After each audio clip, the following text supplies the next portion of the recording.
Hey guys, back with your Apple news and a quick one today, reacting to what looks to be our first look at an unboxing, or at least a very quick hands-on of the iPhone 12 Pro.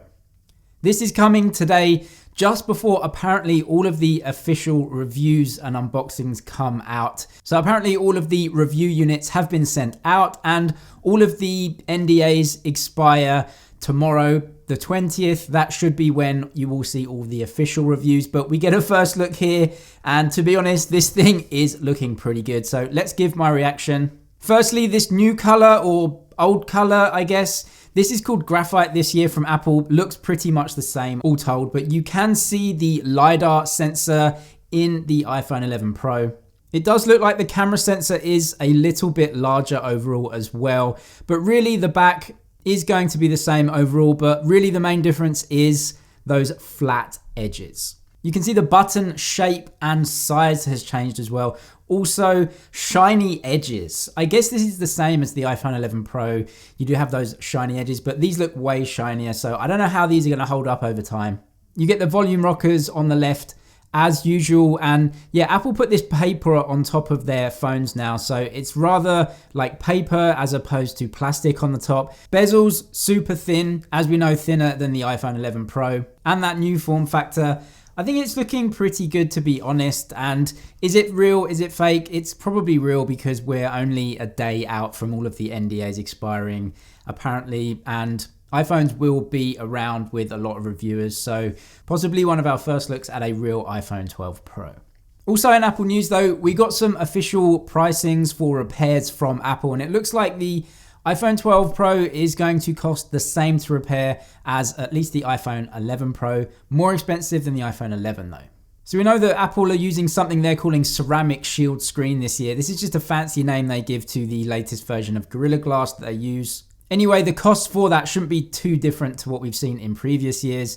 Obviously, the big difference is that both the iPhone 12 and 12 Pro have OLED screens. Last year, the iPhone 11 had an LCD, which is cheaper. So you'll be paying around $279 US for a screen replacement if you are out of warranty. That's compared to $199 on the iPhone 11, but it's the same as I said, the iPhone 11 Pro and the iPhone 10, all at $279 because they're all using OLED displays. We also get some first looks though at the MagSafe chargers that Apple are shipping, and also official iPhone 12 cases. Now with the case, you can see on the inside, you do have those design cutouts for the magnets just to help them attach to the MagSafe chargers even when the phone is inside the case. Nothing too special here, just a phone case. Along with the MagSafe chargers, I think they're looking really cool. Good design, classic Apple design. These are not special though. You don't need MagSafe or Apple MagSafe chargers to charge the iPhone 12. MagSafe uses Qi wireless standards, so any Qi wireless charger is going to be able to charge your iPhone 12. Yeah, it may not have magnets in there to clip on. It's not absolutely necessary though. You can charge your iPhone 12 without a MagSafe charger as long as it is Qi wireless standard, and I think pretty much all wireless chargers are Qi standard.